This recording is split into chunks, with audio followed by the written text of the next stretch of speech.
Olá pessoal, tudo bem? George na área para mais uma questão. Dessa vez eu trago uma do ITA, Instituto Tecnológico de Aeronáutica, do ano de 2018, na qual se lê o seguinte: seu sistema, e aqui ele dá um sistema linear, admite infinitas soluções, então os possíveis valores do parâmetro A que se encontra aqui no sistema, né, são. E aí ele fornece as 5 alternativas possíveis, né, para o valor do parâmetro A. Resolvi colocar aqui em cima para ter mais espaço aqui embaixo, né? Bem, vamos lá. Primeira coisa, quando ele fala admite infinitas soluções, é a mesma coisa que ele dizer o seguinte, que esse sistema linear, ele também pode ser um sistema possível e indeterminado, ou seja, um SPI. Tá ok? Por quê? Porque ele obrigatoriamente já é um sistema possível e determinado. Por quê? Porque é um sistema homogêneo, ou seja, um sistema em que o termo independente, todos os termos independentes da equação do sistema são nulos, e no mínimo vai ter a solução trivial. Qual é a solução trivial? Em que x é igual a zero, y é igual a zero e z é igual a zero. Então, repito, obrigatoriamente esse sistema já é um SPD. Agora, ele fala que admite infinitas soluções, ou seja, então, além de ser SPD, ele é um SPI. Ok. Dito isso, como nós vamos proceder nessa questão? Primeiramente é o seguinte, eu estou vendo aqui, a primeira equação aqui do sistema tem x, y e z.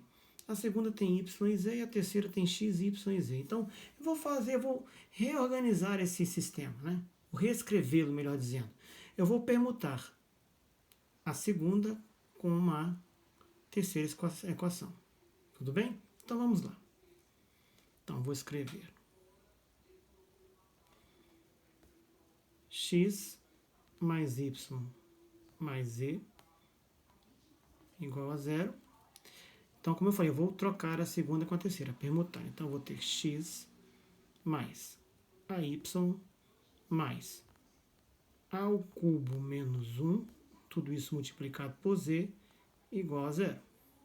E a terceira equação passará a ser 2a ao quadrado vezes y, mais esse 2a quarta menos a vezes z, né, igual a zero. Ok? Muito bem. Agora, o que eu vou fazer? Ora, eu vou sumir com esse x aqui.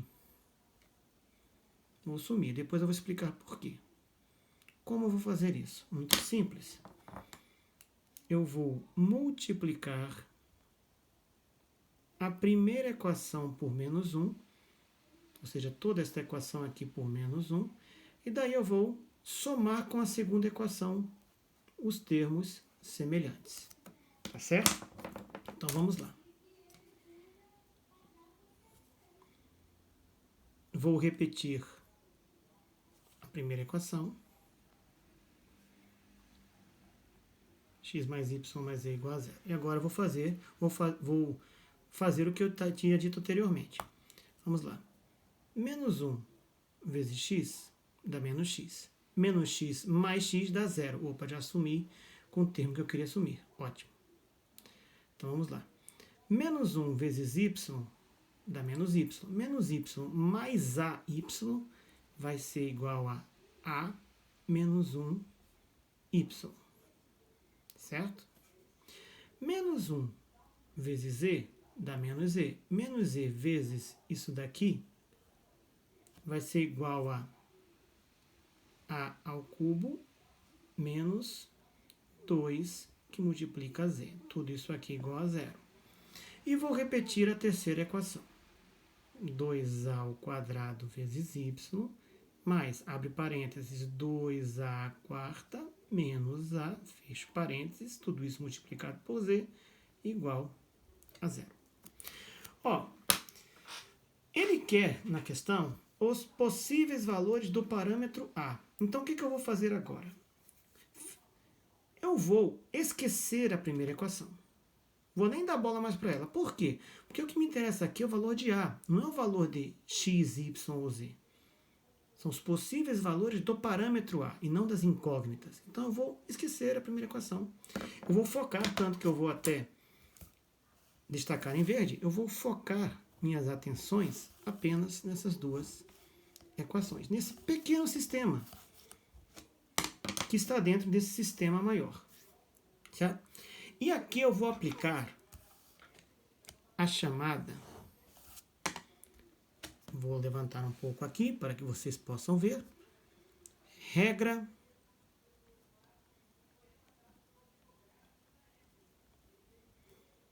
de Cramer. Regra de Cramer. Essa regra de Cramer, ela pode ser utilizada quando você tem um sistema com duas incógnitas, com 3, com 4, tudo bem. Agora ela fica ainda mais tranquila quando você usa com duas incógnitas. E veja bem, como eu escolhi ficar apenas com essas duas equações, eu passo a ter apenas duas incógnitas, o y e o z.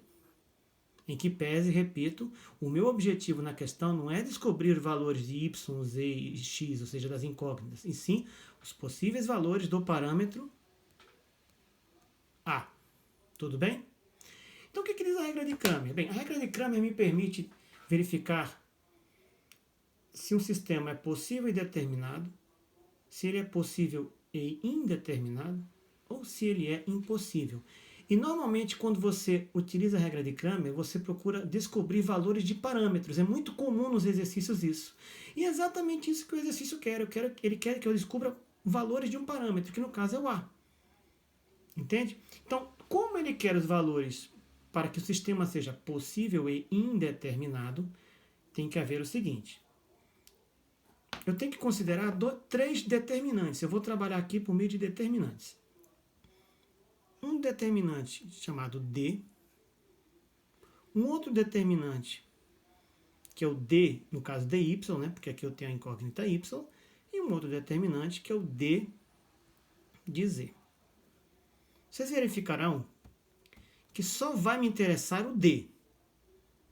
Mas eu vou mostrar a vocês por quê, como vai ser a sistemática, na mecânica da coisa. Eu vou calcular primeiro D de y e D de z. Como é que eu calculo D de z?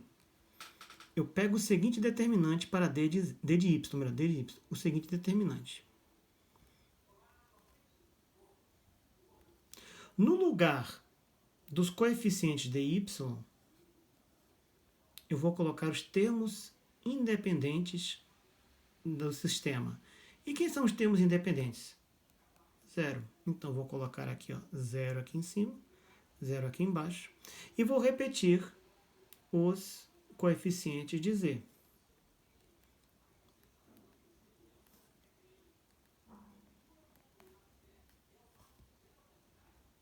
Ora, regra básica de determinante. Se uma fila de um determinante, fila essa que pode ser uma linha ou uma coluna, forem nulas, no caso aqui é uma coluna, o determinante automaticamente será igual a zero. Então aqui não precisa nem calcular. O d de y será zero. Vamos fazer agora de forma análoga para d de z. D de z. Bem, como é que eu calculo d de z? Eu repito os coeficientes de y, ou seja, a menos 1, 2a ao quadrado, respeitadas as posições, né? E no lugar dos coeficientes de z, eu coloco os termos independentes, que no caso, 0, 0. E é lógico que da mesma maneira que com d de y, é evidente que isso aqui será igual a 0. Ok. No caso, o que tem que acontecer para que o sistema seja possível e indeterminado e eu encontre os possíveis valores do parâmetro A? O D também terá que ser igual a 0. Vou levantar aqui. O D também terá que ser igual a 0. E como é que eu calculo D? D simplesmente eu vou colocar, primeiro aqui na primeira coluna, os coeficientes de y. A menos 1, tudo na sua devida posição. E embaixo, 2a ao quadrado. E também vou colocar aqui na segunda coluna os coeficientes de z. Ou seja, a ao cubo menos 2, 2a à quarta menos a. Tudo isso aqui tem que ser igual a zero. Mas, Jorge, por que isso? Porque tudo tem que ser igual a zero. Por quê? Se eu fosse querer descobrir os valores de y e z, eles seriam calculados dessa maneira. Y seria igual a d de y sobre d. E os valores de z seriam, de maneira análoga, d de z sobre d. Ora, mas vocês já viram que d de y é zero. E o d terá que ser igual a zero. Da mesma maneira, d de z é zero. E o d tem que ser zero. Ora, zero dividido por zero é uma indeterminação matemática. E isso faz sentido, porque eu quero encontrar os valores do parâmetro A para que o sistema seja possível e indeterminado. Então, nós temos que recair numa indeterminação matemática. É uma questão de correspondência. Ok? E de lógica, obviamente. Então, aqui no final das contas, o que vai me interessar é o D. Eu vou igualar esse determinante a zero e aí eu vou recair numa equação e vou calcular os possíveis valores de A. Então, só estou mostrando isso para vocês entendam por que eu vou igualar o D a zero para descobrir A. Porque nós vamos cair de toda forma numa indeterminação e, repito, nós estamos procurando os valores do parâmetro A que tornam esse sistema aqui possível e indeterminado. Indeterminação matemática combina, por assim dizer, com sistema possível e indeterminado. Beleza, pessoal? Então é isso. É somente igualar isso aqui a zero. Regra de Cramer. Então, vou puxar para cá, se vocês me permitem. Vou trazer isso aqui para cá. Perfeito? Então, vamos lá. Vou colocar um tracinho aqui. Pronto. Tracinho. Um traço aqui também horizontal. Opa, desculpem. E é isso. Vamos lá. Então, como eu falei, D, que é igual a esse determinante aqui, que eu vou repetir.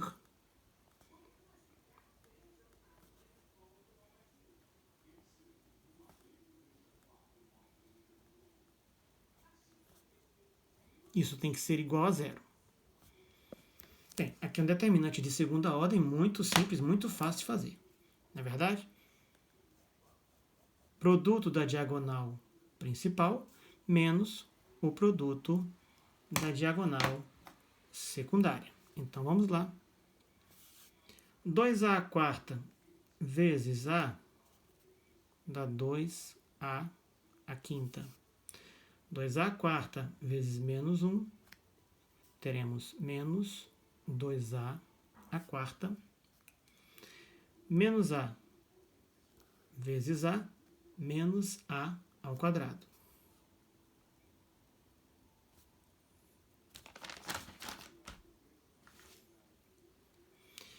Menos a vezes menos 1, mais a. Vamos lá. Só que isso aqui agora vai ser menos. 2a ao quadrado vezes a ao cubo dá 2a à quinta. Só que isso aqui é menos. Então vai ficar menos 2a à quinta.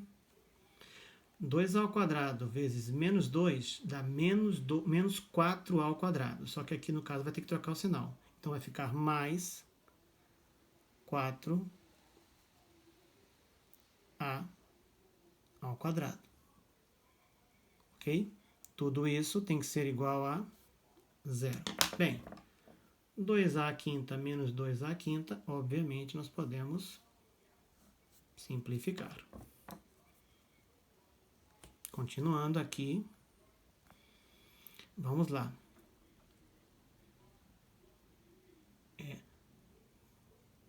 uma coisa aqui que eu errei, acho que não.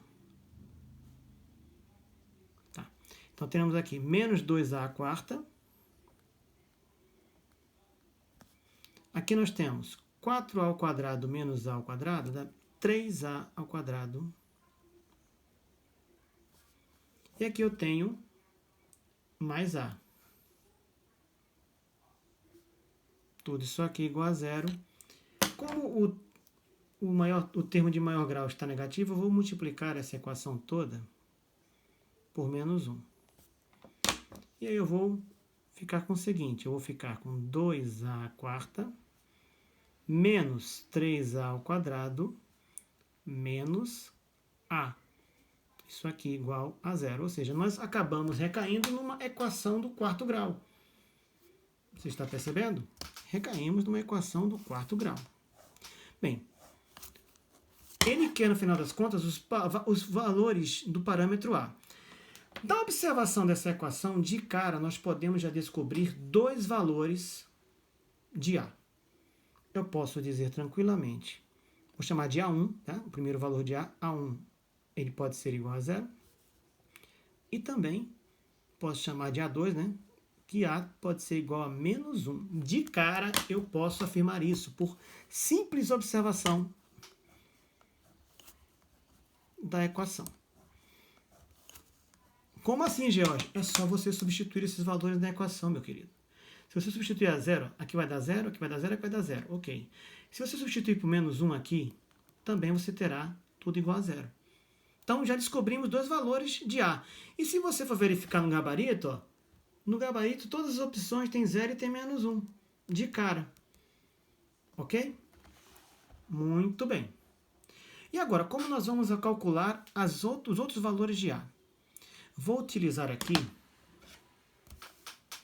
o dispositivo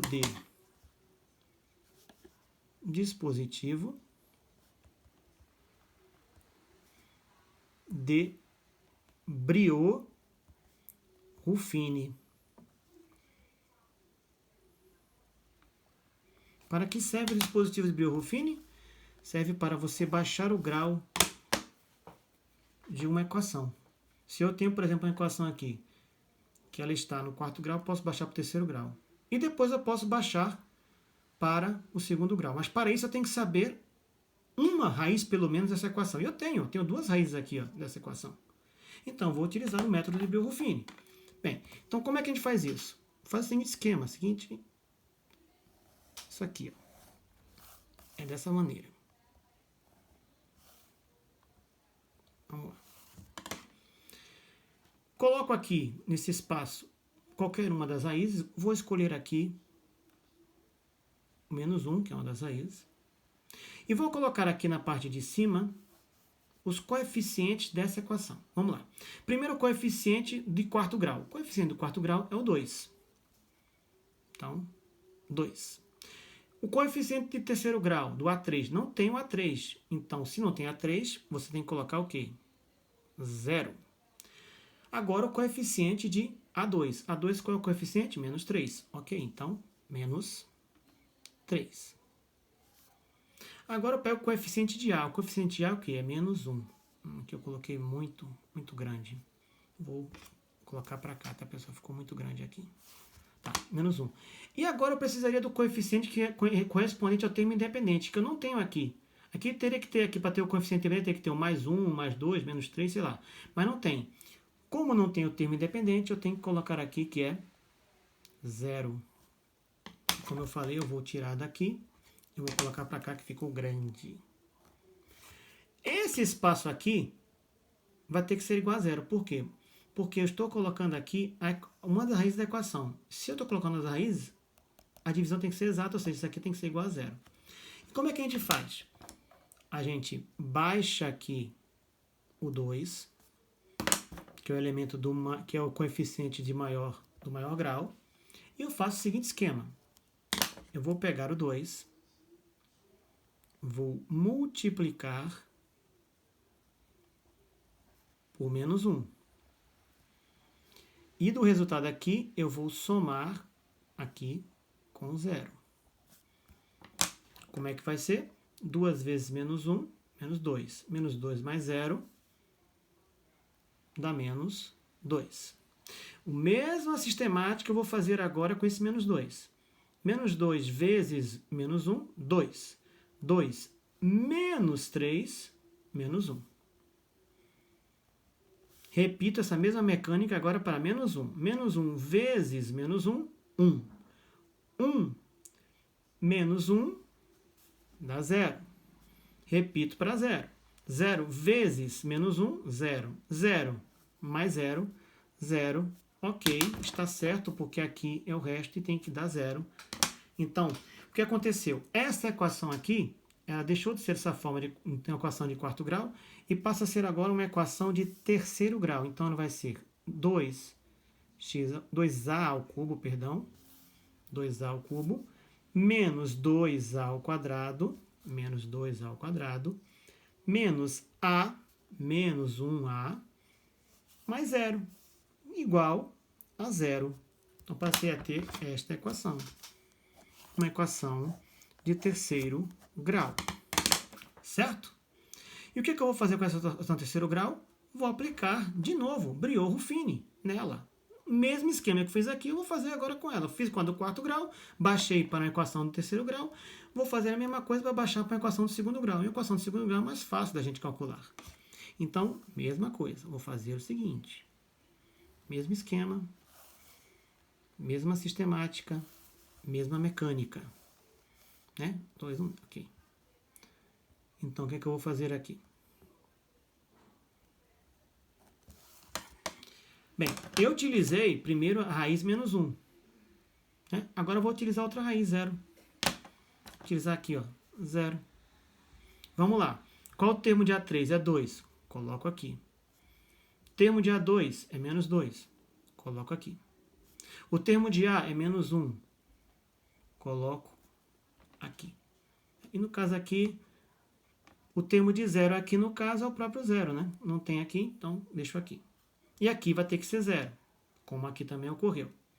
Então, o que é que eu faço? Eu baixo o 2, que é o coeficiente de maior grau, e faço o mesmo esquema. 2 vezes 0, 0. 0 menos 2 dá quanto? Menos 2. Menos 2 vezes 0 dá 0. 0 menos 1 dá menos 1. Por fim, menos 1 vezes 0 dá 0. 0 mais 0, ok, deu 0 aqui, como não podia deixar de ser. Ou seja, agora a minha equação passou a ter a seguinte forma. Termo de segundo grau é o 2, menos 2a, termo aqui do primeiro grau, e menos 1 igual a 0. Pronto. No final das contas, recaímos numa equação do segundo grau, que é fácil de calcular. E se você calcular essa equação, nós vamos descobrir os outros dois valores para A, que eu vou chamar de A3 e vou chamar de A4. E se você fizer por Bhaskara, por exemplo, aqui, você vai encontrar os seguintes valores. 1 menos raiz de 3 sobre 2. E aqui você vai encontrar 1 mais raiz de 3 sobre 2. E acabou a questão. Nós encontramos os valores, né, do parâmetro A que tornam o sistema dado possível e indeterminado. Então, tivemos os diferentes valores. A1, 0, A2, menos 1, A3, 1 menos raiz de 3 sobre 2 e A4, 1 mais raiz de 3 sobre 2. Resposta correta, aqui em cima, letra B, de bissetor. Ok? Pessoal, é isso. Espero que essa questão tenha agregado conhecimento matemático para vocês. Questão interessante, né? Típica, né? O ITA gosta desse tipo de questão. E espero que nós possamos nos ver num próximo vídeo, né? Fiquem com Deus, até a próxima. Tchau!